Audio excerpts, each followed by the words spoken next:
Want justice, बेटियों के साथ बेटियों के साथ we want justice, we want justice, we want justice, बेटियों के साथ we want justice, we want justice, बेटियों के साथ बेटियों के साथ want justice, we want justice, we want justice, बेटियों के साथ बेटियों के साथ बेटियों के साथ we want justice, we want justice, we want justice, बेटियों के साथ बेटियों के साथ we want justice, we want justice, आरोपियों को फांसी दो, आरोपियों को जस्टिस, वी वांट जस्टिस। एक और बेटी समाज की कृतियों का, उस दुष्कर्म का शिकार हुई और कल एक लड़की जो यूपी की रहने वाली थी उसकी मृत्यु हुई गैंग रेप के बाद। और लगातार ऐसी जो बुराइयां हैं हमारे समाज में अभी तक पनप रही हैं।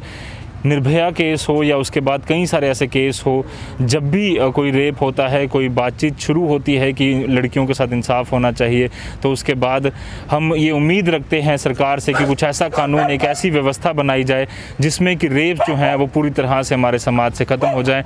पर अभी एक और घटना जो सामने आई है वो कहीं ना कहीं सवालिया निशान ज़रूर खड़ा करती है। कुछ यूनिवर्सिटी के स्टूडेंट्स ने आज मिलकर उसी बेटी के लिए इंसाफ मांगा है और इनकी मांग है कि जितने भी जो एक्यूज़ हैं, जिनको पकड़ा गया है, उनको जल्द से जल्द सज़ा होनी चाहिए। और स्टॉप रेप का नारा जो है ये यहाँ पर लगा रहे हैं। ये पूरी इनकी मांग है कि जो बेटी जिसने जान गंवाई है अपनी, उसे इंसाफ मिलना चाहिए। हम देख रहे हैं समाज में, हमारे देश में अभी भी जब हम बात करते हैं 21वीं सदी की, तो तरक्की की ओर हमारा बढ़ रहा है, पर उसी बीच जब ऐसी चीज़ें सामने आती हैं तो कितना बुरा लगता है।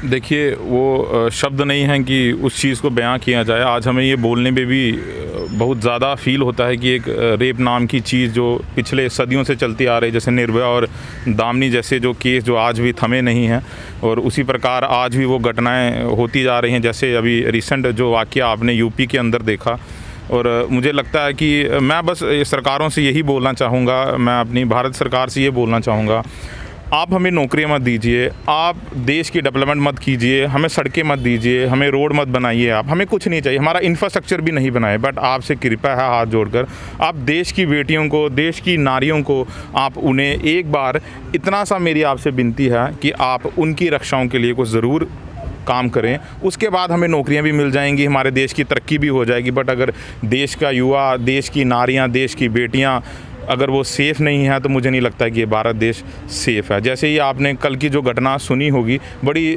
दुखद, और मैं उसकी बड़ी कोर निंदा करता हूँ कि सबसे पहले तो उसका रेप किया गया बड़ी दर्दनाक तरीके से, और उसके बाद ये 10 दिन के वाक़ये में के अंदर जो 4 आरोपी थे उनको पकड़ा भी नहीं गया।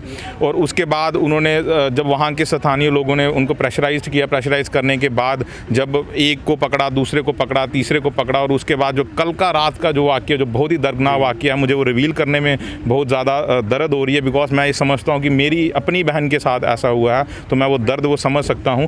क्योंकि कल जब पुलिस ने देर रात वहाँ उनके जो स्थानीय निवासी जो निवास था वहाँ पे पहुँच के उनका देर रात को उनका संस्कार किया, जो सबसे दुखद था। इवन उनके जो परिवार थे, उनके परिवार को भी उसमें शामिल नहीं होने दिया गया, वो सबसे दुखद है। बिकॉज एक माँ ने अपनी बेटी खोई है, एक बाप ने अपनी बेटी खोई है, एक भाई ने अपनी बहन खोई है, उससे ज़्यादा दर्दनाक हो क्या सकता है। और जब आप हिंदुस्तान की बात करते हैं तो हिंदुस्तान के अंदर बड़े सारे समाज में, अगर मैं अपने हिंदू की वो करूं तो उसमें क्या होता है कि जब शाम के टाइम पे उनका जो संस्कार है वो नहीं किया जाता है, वो सुबह में। और उनकी फैमिली की गुहार थी, और उसकी माँ ने, आपने उनकी जो वीडियो जो सोशल नेटवर्किंग साइट पर आपने देखी होंगी, वो चीखते रहे, चिल्लाते रहे कि हमें अपनी बेटी को एक बार देखने तो दीजिए। उन्होंने उनको देखने नहीं दिया। पुलिस ने, वहाँ की कंसर्न जो एडमिनिस्ट्रेशन थी, उन्होंने मिल के उसका बड़े ही दर्दनाक तरीके से उनका रात को संस्कार किया, देर रात, और उनकी माँ को, उनके पिता को, उनके भाइयों को, इवन लास्ट टाइम पे उनको चेहरा देखना भी उनको नसीब नहीं हुआ। और मुझे लगता है कि इससे दुखद जो वाक़या है वो नहीं हो सकता। और इससे मेरी यही विनती है सरकारों से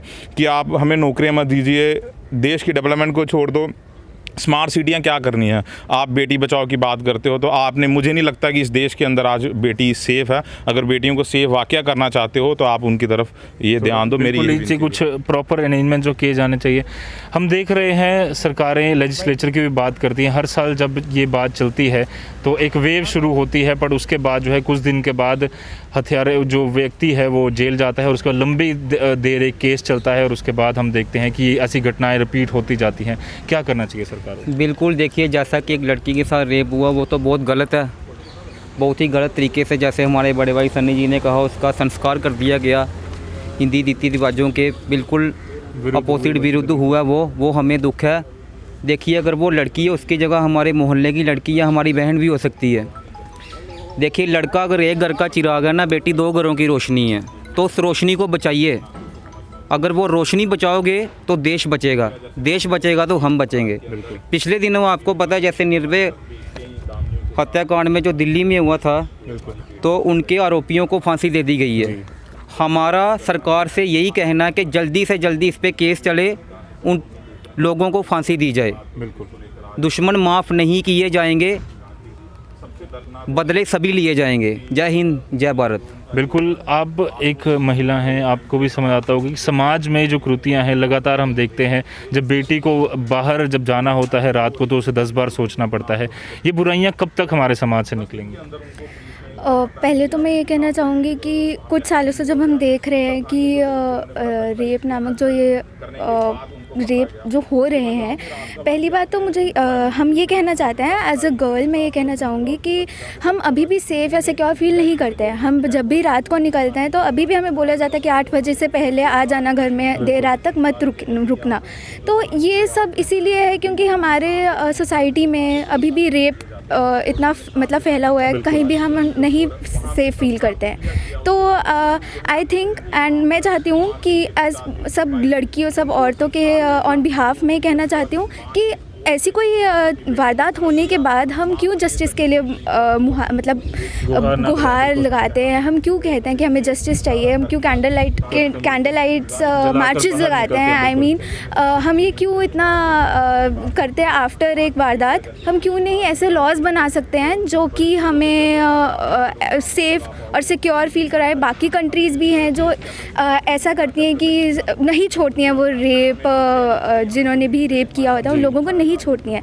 तो हम भी ऐसी कंट्री चाहते हैं, हम भी चाहते हैं कि इंडिया वैसा आगे बने, ऐसा डेवलप हो कि हमें रेप नामक वर्ड सुनना भी नहीं, मतलब हम नहीं सुने कि ऐसा कुछ चीज़ होती भी है। सो एज अ गर्ल मैं यही कहना चाहूँगी कि हम चाहते हैं कि हम सेफ़ रहें, सिक्योर रहें, हमें देर रात को बाहर निकलने से डर ना लगे। बिल्कुल, ये काफ़ी ज़्यादा ज़रूरी बात इन्होंने कही कि हमारे समाज में अभी भी जो चीज़ें लगातार फैल रही हैं, दुष्कर्म लगातार हो रहे हैं और लड़कियां जो हैं वो बाहर निकलने से पूरी तरह से अभी भी कतराती हैं। देर रात उनकी फैमिली ये कहती है कि 8 बजे के बाद आप बाहर नहीं निकलिए। ऐसा समाज हमारा जो देश है वो क्यों नहीं तैयार हो पा रहा? इतने साल, 70 साल से ज़्यादा हो चुके हैं हमारे देश को आज़ाद हुए और अभी भी एक लड़की को डर के बाहर निकलना पड़े और ऐसे दुष्कर्म जब सामने हो तो सवालिया निशान ज़रूर खड़े होते हैं कि किस तरह से हम कानूनी व्यवस्था बनाएंगे और किस तरह से हमारे समाज को वो सोच बदलनी होगी कि लड़कियां एक सेफ़ एनवायरनमेंट में रहें। कैमरामैन अंकुश सेठी के साथ अजत फोरा, द न्यूज़ नाउ, जम्मू।